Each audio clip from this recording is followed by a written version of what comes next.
You're watching Home TV, Channel 6. How safe is the air you breathe? Cigarette makers go to court attacking government claims about secondhand smoke. Courage, character, and dignity. We'll look back at the life of former First Lady Pat Nixon. And Eye on America. Tonight, 911. What to do when you can't get through. This is the CBS Evening News with Dan Rather and Connie Chung. Good evening. The tobacco industry and the federal government are locking horns over secondhand smoke. Cigarette makers are trying to slow down the spread of bans on smoking. So they took aim at the government's claim that secondhand smoke is a deadly carcinogen that affects the health of all non-smokers. Law correspondent Rita Braver has the details. The tobacco industry today filed a federal lawsuit attacking the Environmental Protection Agency's ruling that secondhand tobacco smoke can cause cancer, claiming it was based on faulty scientific evidence. There have been many valid criticisms of that EPA action, and that particular risk assessment is among the most flawed ever issued by the Environmental Protection Agency. And the industry says the EPA ruling has hurt its business, encouraging ballparks, airports, and restaurants to ban smoking. The EPA decision was a decision to, in fact, destroy the livelihood of hundreds of thousands of U.S. citizens who are tobacco growers and those who get their business from providing tobacco growers goods and services. But EPA Chief Carol Browner predicted her agency's findings will hold up in court. We do stand by the report that was issued. It has been scientifically peer-reviewed, and it is our view that secondhand tobacco smoke does have health consequences.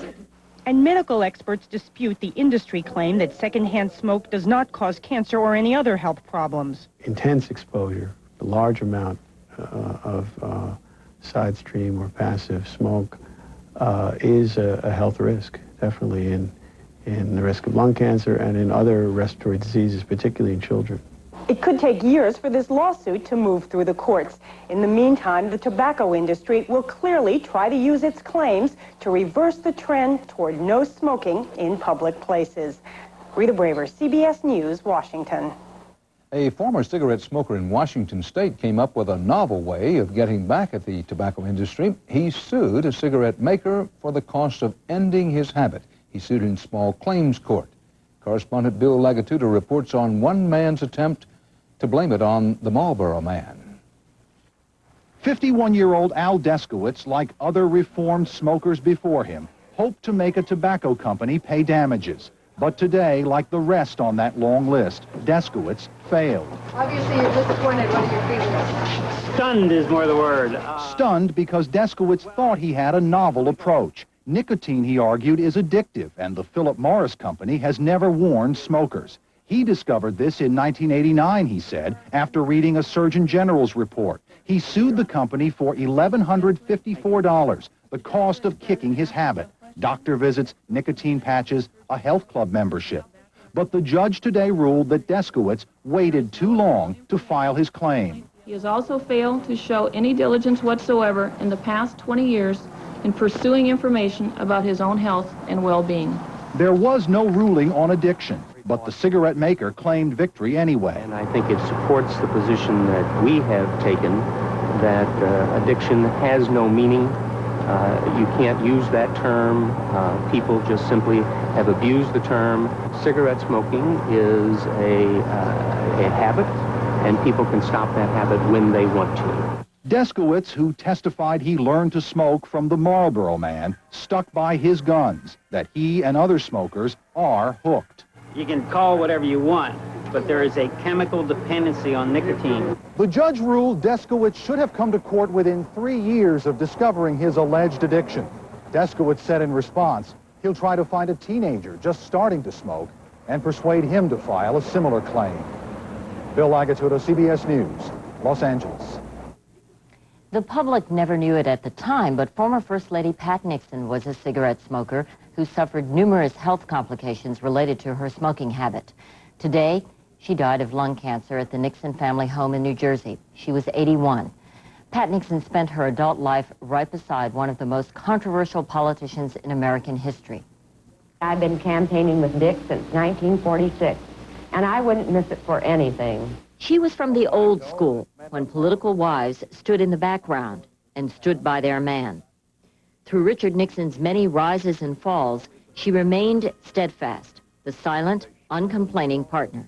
He would not have achieved what he did or gone through the tragedies that he had to without the enormous support and strength and dignity of Pat Nixon. My wife's sitting over here. She was there during the Checkers speech when Richard Nixon fought to keep the Republican vice presidential nomination in 1952 in the face of charges of political slush funds. Pat doesn't have a mink coat, but she does have a respectable Republican cloth coat.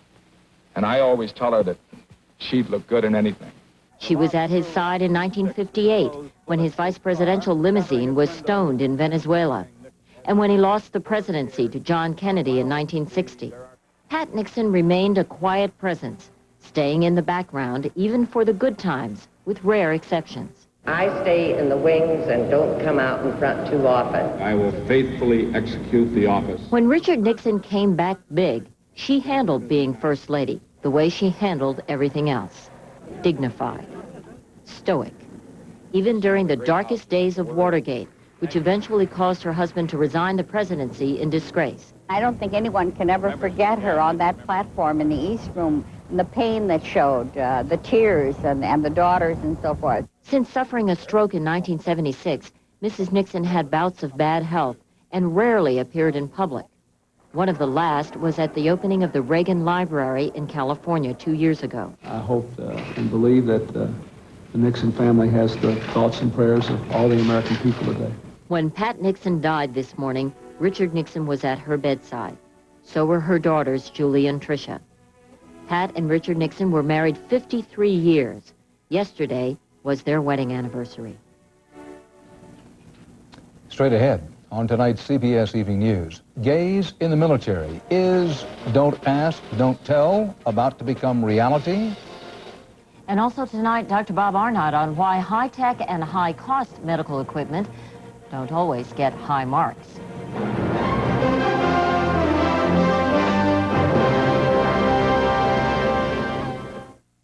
Until now, some thought the Cadillac Eldorado was out of reach. But change is coming on your terms. Because right now, you can lease an Eldorado for only $499 a month for 36 months with $1,500 down, making it the luxury coupe you'll want to drive first and every day thereafter. Eldorado, changing the way you think about American automobiles.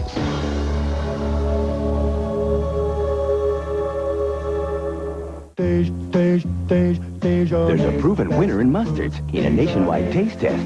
Best Foods Dijonnaise creamy mustard blend beat the leading mustard by 2 to 1. Oh, nothing beats my Best Foods Dijonnaise. My hemorrhoids hurt so much, I was afraid I needed surgery. But my doctor said they weren't serious, and it's time I used Preparation H. Preparation H helps relieve the symptoms of inflamed hemorrhoidal tissues, often bringing relief from itching, burning, and painful irritation for hours. Doctor recommended Preparation H. After months of emotional debate, President Clinton and the Congress and the Pentagon are very close to a compromise on a new policy toward gays in the U.S. military. Still, as National Security Correspondent David Martin reports, this compromise may not end the debate. David? Dan, Defense Secretary Aspen is putting the finishing touches on a new policy toward homosexuals which will allow gays and lesbians to serve in the military, but only if they remain in the closet. The new policy has been dubbed Don't Ask, Don't Tell, meaning that the military can no longer ask servicemen about their sexual orientation, while at the same time gay soldiers cannot go public with their homosexuality. If they do, they will be discharged. No longer will Defense Department regulations say homosexuality is incompatible with military service. But Department regulations will state that homosexual conduct is incompatible with military service. That stops well short of lifting the ban on gays in uniform, but it does square with President Clinton's position that a person should not be barred from serving solely on the basis of sexual orientation. That was his position when he angered the military by trying to lift the ban, and he says he hasn't changed his mind. Absolutely not. No, I think You know, and I don't see this as a liberal conservative issue. I mean, you've got Lawrence Korb, who was in the Reagan administration, supporting the idea that there has to be some provision for people who don't do anything wrong, but who are homosexual to serve in the service. But gay activists will regard any new policy which requires them to remain in the closet as a defeat. Don't ask, don't tell is not an acceptable idea. It would require gay people to deny who they are and would engraft discrimination into the Defense Department's regulations. The military is expected to go along with the don't ask, don't tell policy, but it still must pass muster with Congress and specifically with Senate Armed Services Chairman Sam Nunn. Nunn has not yet endorsed the compromise in all its details, but everything he has said publicly suggests he will go along with don't ask, don't tell. Dan? David Martin live at the Pentagon. Thanks.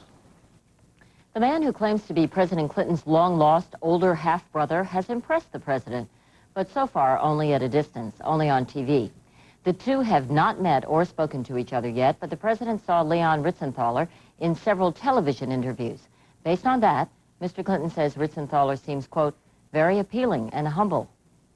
Now, from around the world, more CBS News. In Bosnia, at least 9 people, including 3 children, were killed in a mortar attack, while Muslim, Serb, and Croat leaders haggled over possibly splitting up the country. Muslims hope to salvage at least a mini-state from the remains of Bosnia. Military rulers of Haiti finally offered to negotiate with exiled President Jean-Bertrand Aristide, but the move came too late to head off the UN oil embargo set to take effect at midnight tonight. In western Wisconsin, the worst appears to be over for victims of the overflowing Black River. The floodwaters are receding slowly but surely, and hundreds of people are being allowed to return to their homes. A dike that broke at Black River Falls is being repaired. In Detroit, a long political career is over. Mayor Coleman Young announced he isn't running for an unprecedented 6th four-year term. One of America's first prominent black mayors, the 75-year-old Young, said he was concerned about his age and health. And in Chicago, it's becoming an annual celebration.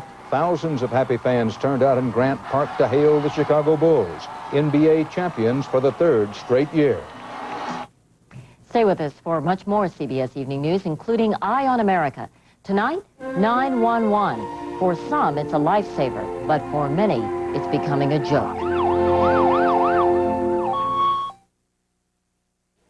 If you're taking the leading prescription medicines for asthma, ulcers, or high blood pressure, and you need a pain reliever, the one doctors recommend most is Tylenol.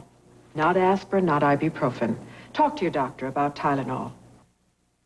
I knew something must be wrong. I was getting these sharp pains, and sometimes pressure and bloating. I'm glad I asked my doctor. He said it was gas, and recommended Mylanta Gas. Mylanta Gas. It has the best medicine for gas. Now, Hart's long-term flea and tick protection is not just for white-collar dogs and cats.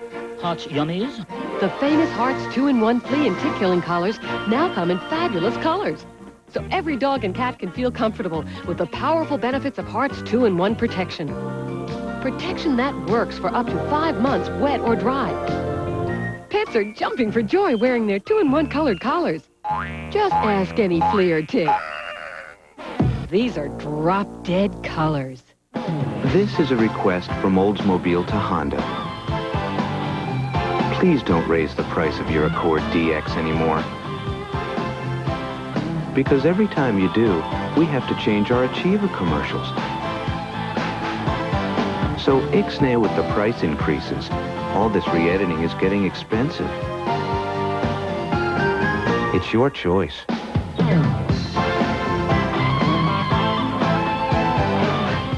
When does sexual attraction become harassment? His hands had gone up my sweater. You decide. Indecent Proposals, an all-new 48 Hours, Wednesday.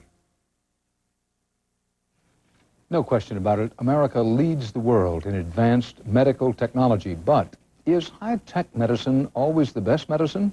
Health correspondent Dr. Bob Arnott reports on the latest evidence. High technology has invaded modern medicine, revolutionizing the way patients are diagnosed and treated for hundreds of illnesses. It can be life-saving, but a new study says high-tech medicine, with all of its gadgets and gizmos, has in some cases run amok. Medicine has become so complex that it's virtually impossible, even for a good doctor, to decide a correct course of action given the plethora of technologies that are out there to choose from. This is a fetal monitor, a high-tech device now used routinely during labor to check the heartbeat of the fetus. It has virtually replaced the old-fashioned stethoscope. But studies show the monitor often reveals that a baby is in distress when there's actually nothing wrong, leading doctors to perform unnecessary emergency cesarean sections. Electronic fetal monitoring is grossly overused. Its routine use can only be condemned. Nikki Grant's son James was delivered by cesarean section after a fetal monitor incorrectly revealed he had stopped breathing. Mrs. Grant is expecting a second child. She says she'll use a fetal monitor again and risk the chance of another misdiagnosis. I would rather risk having cesarean, whether it was unnecessary or not, than having a child born dead or brain damaged. Doctors say reliance on fetal monitors and other new medical technology can give patients a false sense of security. For example, radiokeratotomy, a popular surgical procedure for nearsightedness that replaces eyeglasses. We're doing an irreversible operation when we have safe and effective procedures that will deal with the problem much less expensively and less invasively. Experts caution patients, don't be seduced by the aura of high-tech medicine. Ask your doctor to provide research supporting any new technology before you agree to use it. Dr. Bob Arnott, CBS News, New York. And one more note from the world of high-tech.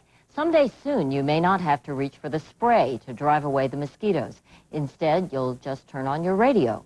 A radio station outside Paris will be the first to try out a mosquito-free format this summer. Along with regular programming, it will broadcast a special signal that only mosquitoes can hear, and they don't like it. Still to come on tonight's CBS Evening News. The Super Collider Project, billions of U.S. taxpayer dollars and serious questions about waste.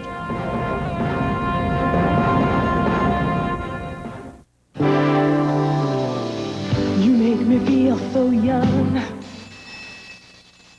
You make me feel there are songs to be sung. Introducing Fat-Free Promise Ultra. Zero fat with just 5 delicious calories a serving. And every time I see you grin, It's the first fat-free margarine. Definitely one of a kind. you make me feel so young. Regular or new Fat-Free Promise Ultra. Get Heart Smart. A family grows. With care and with planning. With life insurance from the Farmers Insurance Group, your money can grow for later on. Life insurance can help protect your family now as well. Farmers Life Insurance. For safety today and security tomorrow. Farmers Insurance Group. For life. My basic love of dogs and my experience breeding dogs makes me enjoy my career as a veterinarian even more. David Qualls, top breeder of champion Siberian Huskies and doctor of veterinary medicine. We give our dogs pedigree as a source of meat in their diet. When you open a can of Choice Cuts, there's big meaty chunks and a rich brown gravy. You can really smell the meatiness. Pedigree contains no soy. Pedigree is a very digestible and very nutritious dog food. For my money, Pedigree is the best dog food you can buy. Pedigree, developed with vets, recommended by top breeders. If you had to pay more for your gas, wouldn't you want more mileage for your money? We'll show you ways to get the most out of your tank full tomorrow on CBS This Morning with Harry Smith and Paula Zahn. In the battle of the budget, President Clinton stepped up the offensive today to answer Republican critics of his deficit reduction plan. This included some new slaps at the Reagan-Bush years when, as Mr. Clinton put it, quote, we got make-believe budgets from the White House. At a meeting today, Senate Republicans fired back, offering up their own version of a deficit reduction plan. They say their plan would cut more spending than the Democrats would and contain no new taxes. Meanwhile, Congress is gearing up for a crucial vote this week on funding for the superconducting Super Collider. That's the multi-billion-dollar atom smasher with high potential for the future being built in Texas. So far, it hasn't split a single atom, but according to government investigators, it's already a budget buster at taxpayer expense. Correspondent Scott Pelley has more about where some of the money went. In a scathing report, federal auditors say the superconducting atom smasher under construction in Texas is rife with extravagant expenses. The audit, written by the Department of Energy Inspector General, was obtained by a private watchdog group.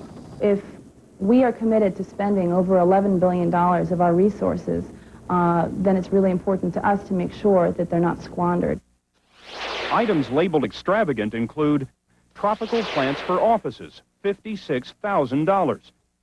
Christmas parties and cards, $16,000. And more than $2,000 for liquor. Auditors found 40% of subcontractor expenses were unreasonable. Paul Gilbert directs the construction project. It is a great worry to us, and we are making adjustments and changes to the way that we are accounting and the way we are charging for some things, and we're eliminating a number of things. The Collider is the largest science project ever built. It's designed to answer questions about the nature of matter and the origin of the universe. Total cost, more than $10 billion. Opponents of the Collider have been trying to kill this project for years, and the fact that this report leaked to the public today is no accident. There is going to be a major funding vote in the House on Thursday, and it is expected to be close. While you get a lot of heat and emotion about some of these items, the bottom line is it's still important to our nation's interest. It's important to the world's interest. The audit is not all negative. It says management has made improvements, and in fact, the project recently saved $80 million on construction costs. But the report warns that unless more progress is made, public support will erode. Scott Pelley, CBS News, Ellis County, Texas.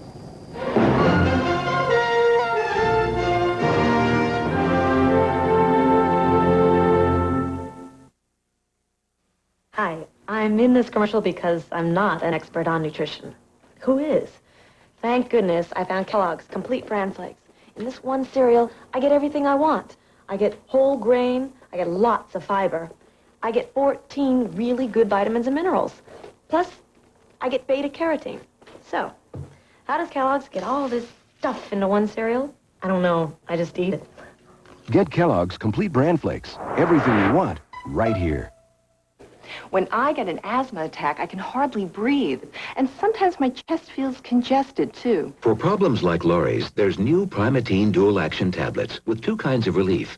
Primatene Dual Action formula opens clogged breathing tubes and then begins to break up chest congestion. It's like they were made specially for my asthma problems. New Primatene Dual Action tablets. Effective relief for asthma attacks accompanied by chest congestion. Also original Primatene tablets.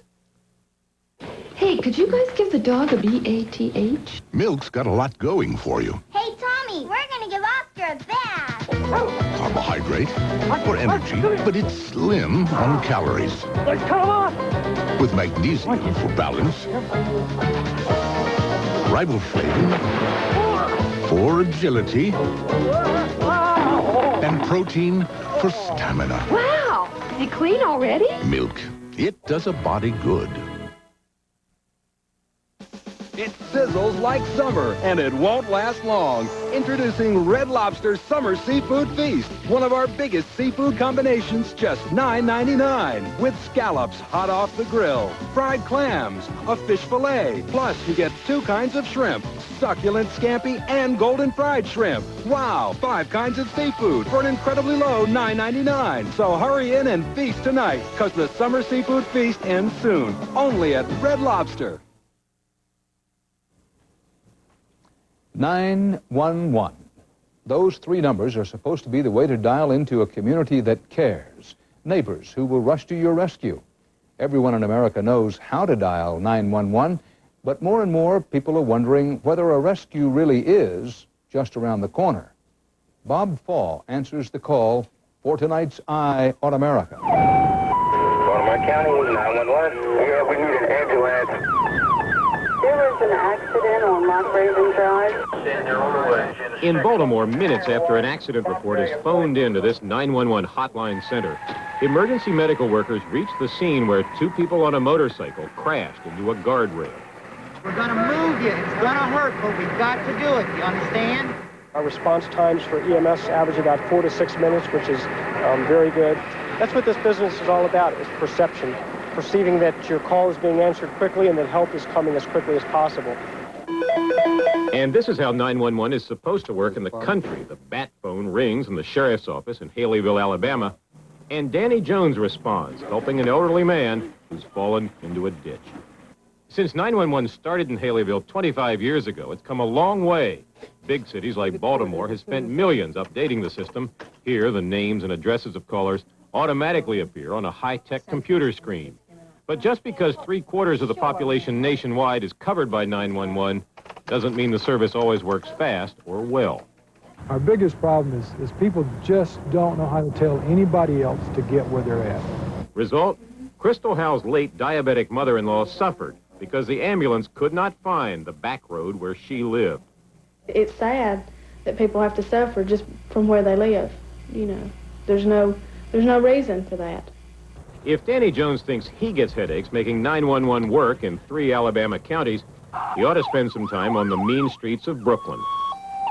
In big cities, the problem with 911 system is that phone lines are often so clogged, callers cannot get through. And often when they do, the streets are so clogged, ambulances cannot get through. When you call them, they just take their time, like, you know. Shot getting out of a taxi and bleeding badly in a tough Brooklyn neighborhood. He had to wait 30 minutes for an ambulance, and he's one of the lucky ones. A friend of mine got stabbed in the neck, and they called EMS. And they took like a half an hour. They had him wait, and he lost so much blood that when he came, you know, he died. Episodes like that have prompted a rap song with savage lyrics about 911. Now, I dialed 911 a long time ago. Don't you see how late they're reacting? They only come and they come when they wanna. That's one reason neighborhood residents like Granville Barrett has started volunteer ambulance services, one of 900 to spring up in this country last year alone. We're not competing, we're just picking up a slack, which is EMS is overload, and we're just there to help. We are 82 to the county. And often volunteers provide service which city ambulances either can't or won't. This is Brooklyn. It's the heart of the ghetto. And a lot of the other volunteer ambulance won't go into the heart of the ghetto. Barrett runs his service on a shoestring, just $40,000 a year. Finding it is always a problem. This fundraiser actually lost money. Whether scrambling for dollars or scrambling to reach patients, ambulance services handling 911 calls in the city and country have the same frustrations. We do the best we can, but sometimes it's not good enough. The hardest part of it sometimes is when you see that you go to the scene and you know the person expired or something like that, and especially when it comes to kids, it's like, did I do enough? Could I do more? So get up and get down. 911 is joking your town. 911 then in 2 different worlds. Don't try telling Granville Barrett or Danny Jones that the system is a joke. They're too busy trying to make it work. For Eye on America, this is Bob Fall in Haleyville, Alabama. And that's our news tonight. Tomorrow on CBS This Morning, money for organ donors. It could be one way to shorten the wait for those in need. Paula Zahn and Harry Smith.